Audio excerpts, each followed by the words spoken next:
اعوذ باللہ من الشیطان الرجیم بسم اللہ الرحمن الرحیم قل هو اللہ احد، کہو کہ وہ اللہ یکتا ہے، اللہ الصمد، اللہ بے نیاز ہے، لم یلد، وہ کسی سے اس سے کوئی پیدا نہیں ہوا، ولم یولد، اور وہ کسی سے پیدا نہیں ہوا، ولم یکن لہ کفوا احد، اور اس کا کوئی بھی برابر کا نہیں۔ محترم بزرگ عزیز دوستو، کل ایک آیت پر ہم نے بات کی کہ اللہ نے وہ جو کفار اور مشرکین کا جو سوال تھا، انسب لنا ربک، کہ آپ کے رب کا حسب نسب بیان کیجیے، یا آپ کا رب کس چیز سے بنے ہوئے ہیں، تو اللہ نے فرمایا وہ جو رب ہے نا ہوا اللہ، وہ جو اللہ کے نام سے تم جانتے ہو، احد، وہ اکیلا ہے، یکتا ہے، اس کے جیسی کوئی چیز، کوئی مخلوق نہیں ہے۔ اللہ الصمد، اللہ صمد ہے، صمد غنی، بے نیاز، کسی کا محتاج نہیں۔ اللہ تعالی اپنے وجود میں، اپنے باقی رہنے میں اور اپنے کاموں کے کرنے میں، کسی بھی کام کے کرنے میں کسی کا محتاج نہیں، چاہے وہ اللہ تعالی کا عرش ہی ہو، یا اللہ کی کرسی ہو، یا اللہ کی نورانی مخلوق فرشتے ہوں، یا نبی اور رسول ہوں، یا تمام انسان ہوں، یا ساری کائنات، اللہ تعالیٰ ان میں سے کسی کے محتاج نہیں، یعنی کسی کی کوئی ضرورت ہی نہیں۔ اللہ کو محتاج نہیں مطلب ضرورت ہی نہیں، نہ اللہ کو عرش کی ضرورت ہے، نہ کرسی کی ضرورت ہے، نہ فرشتوں کی، نہ آسمانوں کی، نہ زمینوں کی۔ اللہ نے فرمایا یہ سب چیزیں میں نے تمہارے لیے بنائی۔ دنیا دار الاسباب ہے، اس لیے اللہ تعالی نے بطور سبب کے فرشتوں کو کام بانٹ رکھا ہے، اور فرشتے اللہ تعالی کے حکم سے ہر کام انجام دیتے ہیں، ورنہ تو اللہ کو فرشتوں کی بھی کوئی ضرورت نہیں ہے۔ تو صمد ایسی ذات جو کسی چیز کی محتاج نہیں، مطلب محتاج وہ ہوتا ہے جس کے پاس وہ چیز نہیں ہوتی ہے، جس کے پاس جو چیز نہیں ہوتی ہے وہ اس کا محتاج، ضرورت اس کی پڑتی ہے کہ مجھے اس کی ضرورت۔ دیکھیں آدمی کو پیٹ بھرا ہوا نہیں ہے،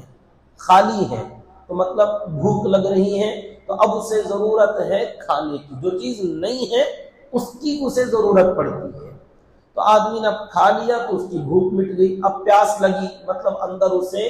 پانی کی کمی محسوس ہو رہی ہے۔ تو جو چیز نہیں ہوتی ہے اس کا آدمی کیا ہوتا ہے؟ محتاج ہوتا ہے۔ تو اللہ تعالی، اللہ الصمد کا معنی اللہ کے پاس ہر چیز موجود ہے، ہر چیز کے خزانے ہیں۔ وَإِن مِّن شَيْءٍ إِلَّا عِندَنَا خَزَائِنُهُ، ہر چیز کے ہمارے پاس خزانے موجود ہیں۔ تو ہمیں کسی چیز کی، کسی بندے کی، کسی مخلوق کی، جب اللہ کو ہماری ہی ضرورت نہیں ہے تو پھر ہماری عبادتوں کی بھی کوئی ضرورت نہیں، یعنی ہماری عبادت کرنے سے، ہمارے نماز پڑھنے سے، روزہ رکھنے سے اللہ کو کوئی فائدہ ہوتا ہوگا، اللہ کو بہت ملتا ہوگا، نعوذ باللہ۔ پر میں تمہاری ہی ضرورت نہیں، تمہاری ہی ضرورت نہیں تو تمہاری کسی کام کی کیا ضرورت ہوگی؟ اور مزے کی بات یہ، صمد اس کو کہتے ہیں جو کسی کا محتاج نہیں اور ہر چیز اس کی محتاج، صمد اسے کہتے ہیں۔ جو صرف دوسروں کا محتاج نہیں ہے وہ صمد نہیں ہے، کہ کوئی بندہ یہ سوچے میرے پاس بھی اللہ کا فضل کیا بھی کمی نہیں ہے، سب کچھ موجود ہے، لیکن کوئی دوسرا بھی تمہارا محتاج ہے، ہر چیز اس کی محتاج ہو جائے، ہر چیز۔ آسمان اپنے قائم رہنے میں اللہ کا محتاج ہے، زمین اپنے قائم رہنے میں اللہ کی محتاج ہے، ہوائیں، بادل، سمندر، پہاڑ، چرند پرند، حیوانات، نباتات، جمادات، نورانی مخلوق اور جو عالم جو ہم جانتے ہیں نہیں جانتے ہیں، اور اللہ کی یہ تمام کائنات اپنے وجود میں بھی، یعنی وجود میں آنے میں اللہ کے محتاج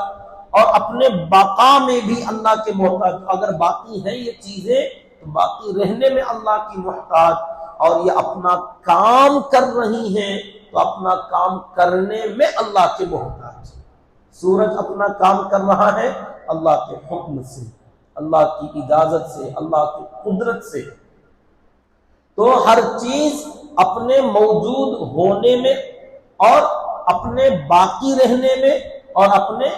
کام کرنے میں، ہر جیسے ہم دنیا میں آئے تو ہماری دنیا میں آنے میں اللہ کے محتاج، اب ہم دنیا میں باقی ہیں تو ہمارے بقا میں اللہ کے محتاج، اور ہمارے تمام اعضاء اگر صحیح سلامت کام کر رہے ہیں تو یہ کام کرنے میں اللہ کے محتاج ہے۔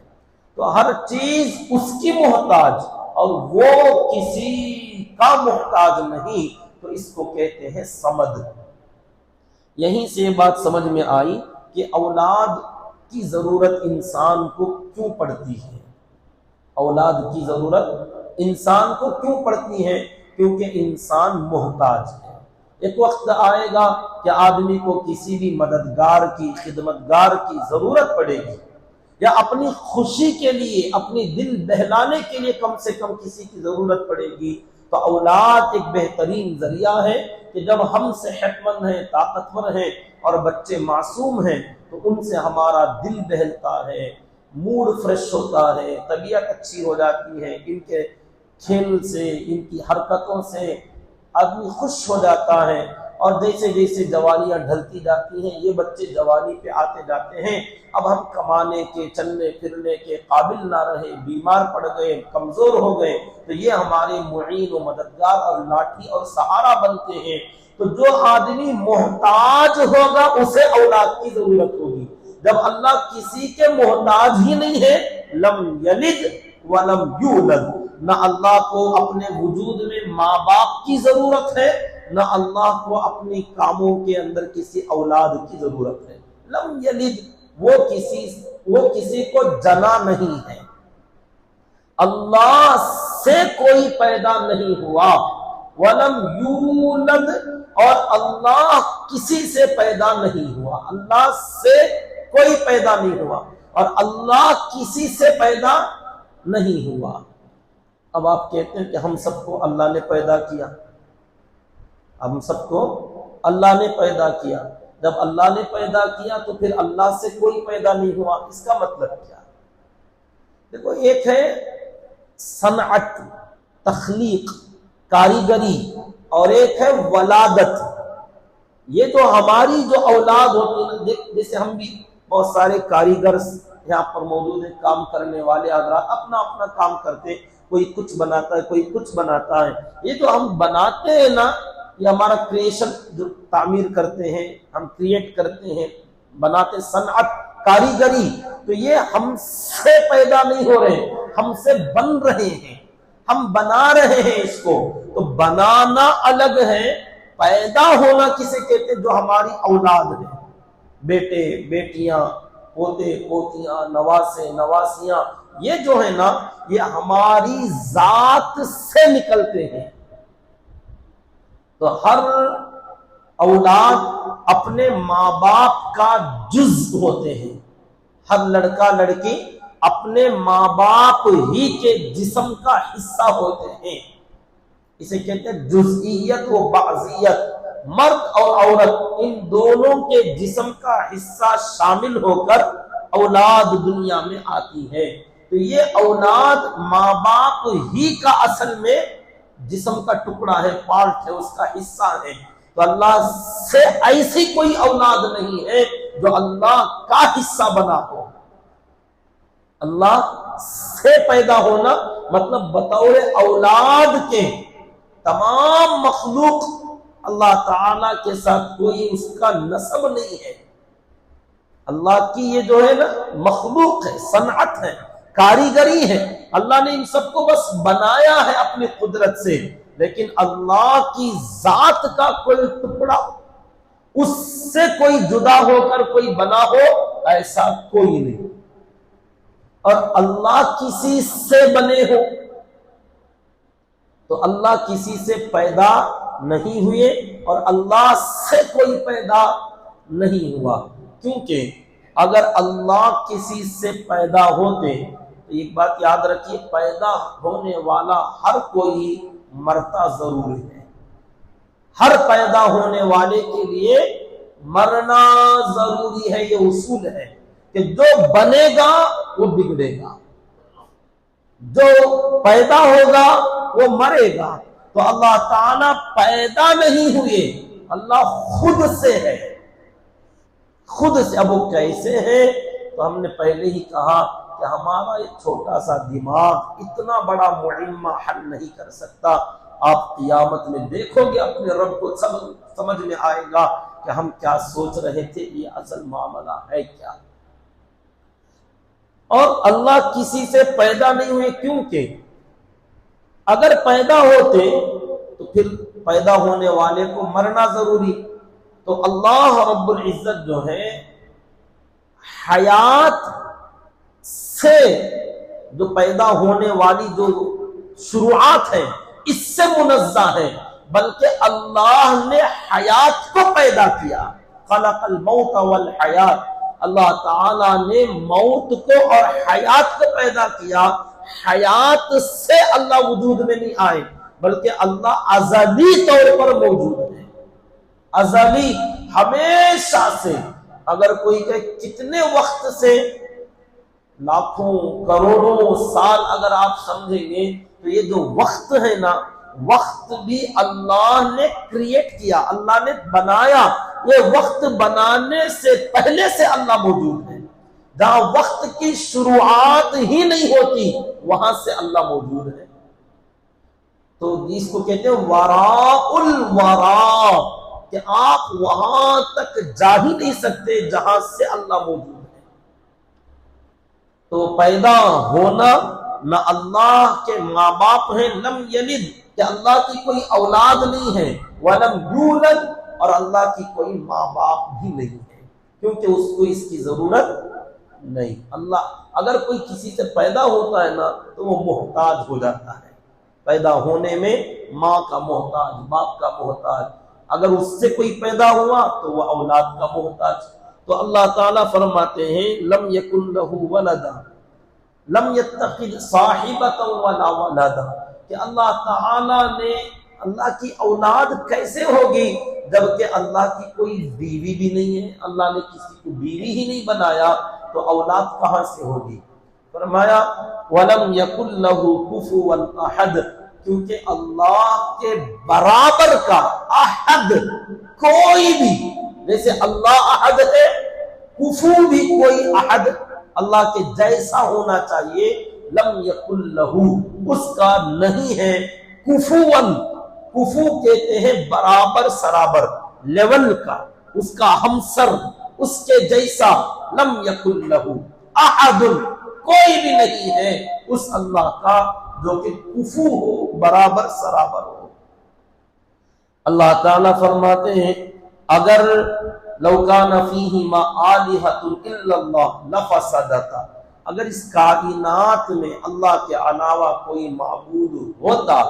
تو دنیا میں فساد مچ جاتا۔ جیسے لوگوں نے وہ کہانیاں لکھ رکھی ہیں رامائن میں، مہا بھارت میں، کہ بھگوانوں میں لڑائیاں ہو گئی، وہ خدا اس کو مارا، وہ خدا اس کو مارا۔ اللہ کہتے ہیں اگر حقیقت میں کوئی خدا ہوتا نا، وہ پہلے ہو گیا، اب کیوں نہیں ہو رہا ہے؟ کیا وہ سارے بھگوان مر گئے؟ سب کے جنازے نکل گئے، کہاں گئے؟ اگر ہے تو یقیناً ٹکراؤ ہوگا، کیونکہ کسی بھی ادارے میں، کسی بھی گھر میں، مسجد میں، مدرسے میں، اسکول میں، جہاں کوئی نظام چلنا ہونا، اس نظام کی جگہ میں بڑا امیر، حاکم، ذمہ دار، پرنسپل، ایک ہوگا، ایک محتمم متولی ایک،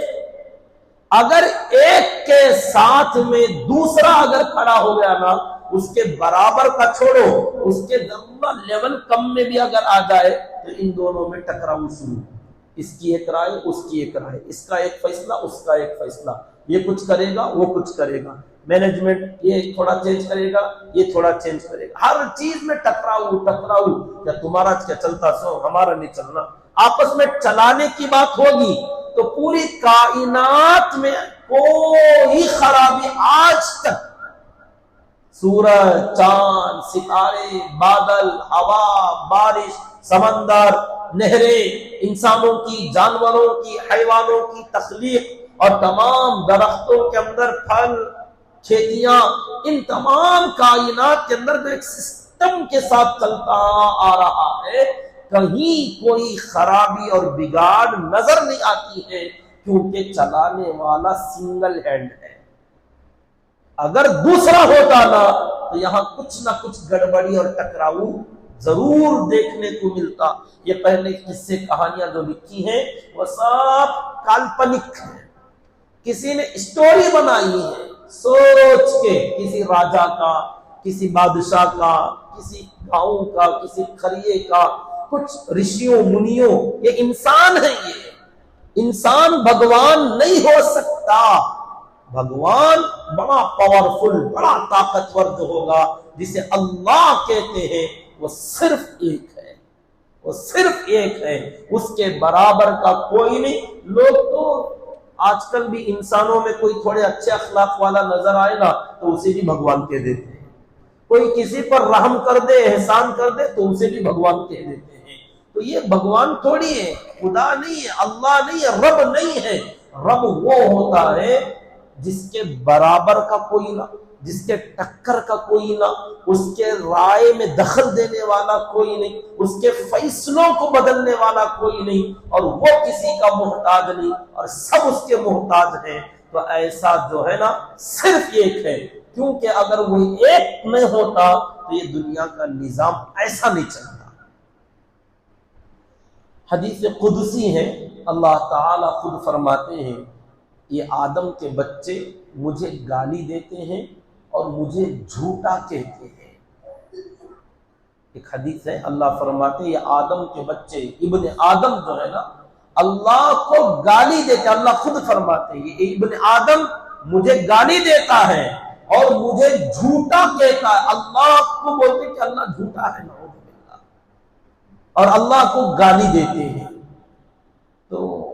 صحابہ کرام نے نبی سے پوچھا کہ اللہ کو گالی اور اللہ کو جھوٹا کیسے کہتے ہیں؟ فرمایا اللہ تعالیٰ فرماتے ہیں انسان ابن آدم کہتا ہے کہ اللہ ہمیں مرنے کے بعد دوبارہ پیدا نہیں کرے گا، جب ہم قبروں میں جائیں گے گل جائیں گے، سڑ جائیں گے، ریزہ ریزہ ہو جائیں گے، ہمارے باپ دادا پردادا پتہ نہیں کتنے ہزاروں سال پہلے کے لوگ کہاں کہاں دفن ہوئے، ان کی خبریں تک معلوم نہیں، نشانیاں نہیں ہیں، قبرستان اجڑ گئے ہیں، قبرستانوں میں سے کبھی پرانی قبر کھودی جاتی ہے، بس ہڈیاں ریزہ ریزہ چورا چورا نکلتی ہیں۔ اب اس کا جسم کیا تھا، ڈھانچہ کیا تھا، چہرہ کیا تھا، آدمی کی بناوٹ کیا تھی، ایسے کروڑوں اربوں خربوں لاتعداد جو ہمیں اس کی گنتی معلوم نہیں ہے، اتنے انسان، اور ان سب کے جسم جو کیڑوں نے کھا لیا، مکوڑوں نے کھا لیا، زمین نے کھا لیا، پانی میں چلے گئے، ہوا میں اڑ گئے، راکھ بن گئے، آگ میں جل گئے، ان سب کو دوبارہ اللہ پیدا کرے گا، یہ نہیں ہو سکتا،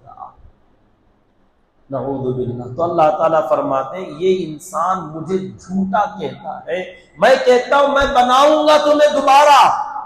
بندہ کہتا نہیں بنا سکتا، تو مجھے جھٹلاتے ہو۔ اللہ تعالیٰ ایک مثال دے کے سمجھاتے ہیں، ارے اگر تمہیں بنانا اتنا ہی مشکل تھا نا، تمہیں مرنے کے بعد دوبارہ پیدا کرنا اتنا مشکل تھا، تو مشکل تو پہلی مرتبہ پیدا کرنا مشکل تھا، جب ہم نے تمہیں ایک بار بنا دیا تو دوسری بار بنانے میں کیا مشکل؟ جب تم آئے ہر کوئی بندہ تو پہلی مرتبہ جب ہم تمہیں بنا رہے ہیں تو مشکل تو پہلی بار بنانا ہو سکتا ہے کہ ہر آدمی کا چہرہ الگ الگ، ہر ایک کی آنکھیں الگ الگ، ہر ایک کے فنگر پرنٹس الگ الگ، ہر آدمی کا ناک نقشہ، کیا عجیب اللہ تعالیٰ کی کاریگری اور قدرت ہے کہ ایک ہی چہرہ، کوئی تبدیلی اس کے اندر نہیں،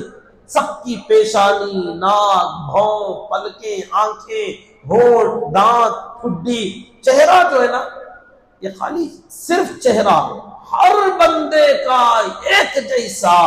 مگر کیا مجال کہ کوئی ایک سے دوسرے کی کوئی میل ہو جائے، کوئی ایک دوسرے سے مل بھی جائے، ہر ایک کو جدا جدا پیدا کیا، سب کا چہرہ ایک جیسا بنایا مگر سب کو ایک دوسرے سے الگ بنایا، کیا کاریگری، ہر بندہ الگ۔ آج یہ فیکٹریاں والے، کارخانے والے کچھ گاڑیاں اگر بناتے ہیں تو اس کا یا تو پوائنٹ، اس کا جو کلر چینج کر دیتے ہیں یا ماڈل چینج کرتے ہیں، ڈیزائن چینج کرتے ہیں، مگر کتنا بھی چینج کرو، دو چار رقم کی آپ بناؤ گے سب ایک جیسی لگیں گی۔ اسی لیے اس کو فرق کرنے کے لیے لوگوں نے کیا کیا، نمبر پلیٹ مار دی کہ نمبر سے پہچانو یہ ہے، یہ ہے، یہ فلاں فلاں فلاں فلاں۔ اللہ تعالیٰ نے ہر بندے کو الگ الگ پہچاننے کے لیے کسی کو کوئی نمبر، کوئی علامت، کوئی نشانی نہیں لگائی، ہر ایک کا چہرہ ہی الگ بنا دیا۔ چہرہ تو چہرہ، یہ جو انگلیوں کے اندر فنگر پرنٹس ہیں، اللہ نے حضرت آدم علیہ السلام سے لے کر قیامت تک پیدا ہونے والے کسی بھی آدمی میں ایک آدمی کے دوسرے آدمی کے نشان سے نہیں ملتی، اگر دیکھو تو سب کے ایک جیسے نظر آتے ہیں مگر ہیں سب کے الگ۔ آج سائنس اس کا پروف کرتی ہے کہ فنگر پرنٹس لے لو،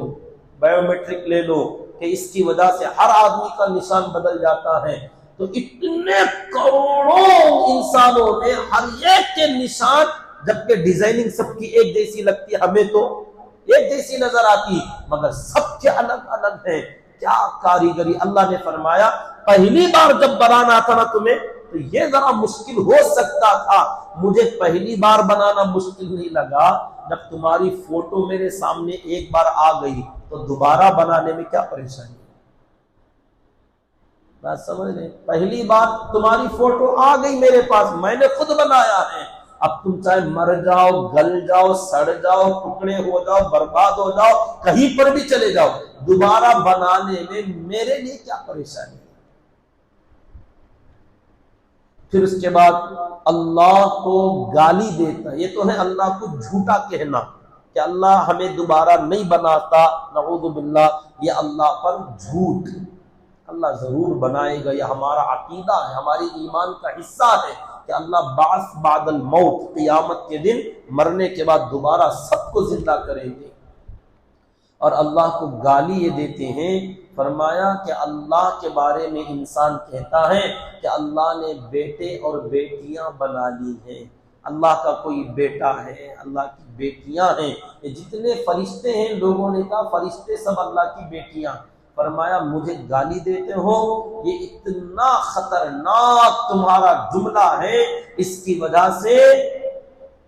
قریب ہے کہ آسمان پھٹ جاتا، زمین شق ہو جاتی اور پہاڑ ریزہ ریزہ ہو جاتے اللہ کے غیظ اور غضب کی وجہ سے کہ میں اپنے لیے بیٹا بناؤں گا، مجھے اس کی ضرورت ہی نہیں ہے۔ اللہ کے نبی صلی اللہ علیہ وسلم نے فرمایا اگر کوئی کسی کو تکلیف دیتا ہے، اذیت ناک بات کرتا ہے، کسی پر کوئی الزام لگائے، تہمت لگائے، گالی دے دے، تو اسے سن کر برداشت کرنے والوں میں اللہ سے زیادہ کوئی نہیں، کہ اللہ جتنا برداشت کرتے ہیں اتنا کوئی نہیں، کہ یہ نالائق دنیا میں اللہ کی شریک بنا دیے، اللہ کے بیٹے بنا دیے، اللہ کی بیٹیاں بنا دی، اللہ کے جیسے بنا دیے اور اللہ کے جیسا سمجھ کر ان سے محبت کرنے لگے، عبادت کرنے لگے۔ اللہ یہ سب تکلیف دہ باتیں دیکھتے ہیں اور سنتے ہیں، پھر بھی ایک وقت ہے سب کا۔ اللہ فرماتے ہیں ہم نے وہ وقت اگر مقرر نہ کیا ہوتا نا، لولا کلمۃ سبقت من ربک، ایک کلمہ تمہارے رب کی طرف سے نکل چکا ہے، کہ فلاں وقت تک ہم برباد دنیا کو نہیں کریں گے، اگر یہ ہم نے طے نہیں کیا ہوتا ابھی کے ابھی برباد کر دیتے، لیکن وہ وقت پورا ہونے تک ہم مہلت دے رہے ہیں۔ تو بہرحال یہ سورہ اخلاص بڑی پیاری سورت ہے، اس سے جو محبت کرے گا اللہ اس سے محبت کرتے ہیں۔ دن رات چلتے پھرتے صبح و شام سوتے وقت اس سورت کی تلاوت کرتے رہیں۔ یہ ایمان کا آدمی کے عقیدے کا اظہار کرتا ہے کہ اللہ ایک ہی ایک ہے اور اللہ کسی کا محتاج نہیں اور سب اس کے محتاج ہیں۔ اللہ کی کوئی اولاد نہیں اور اللہ کے کوئی ماں باپ نہیں، اس کے برابر کا کوئی بھی نہیں ہے۔ اللہ تعالیٰ سے دعا کرے کہ اللہ رب العزت ہم تمام کو اپنے ایمان اعمال اخلاق درست کرنے کی توفیق عطا فرمائے، آمین۔ سبحان اللہ وبحمدہ، سبحانک اللہم وبحمدک، ونشہد ان لا الہ الا انت ونستغفرک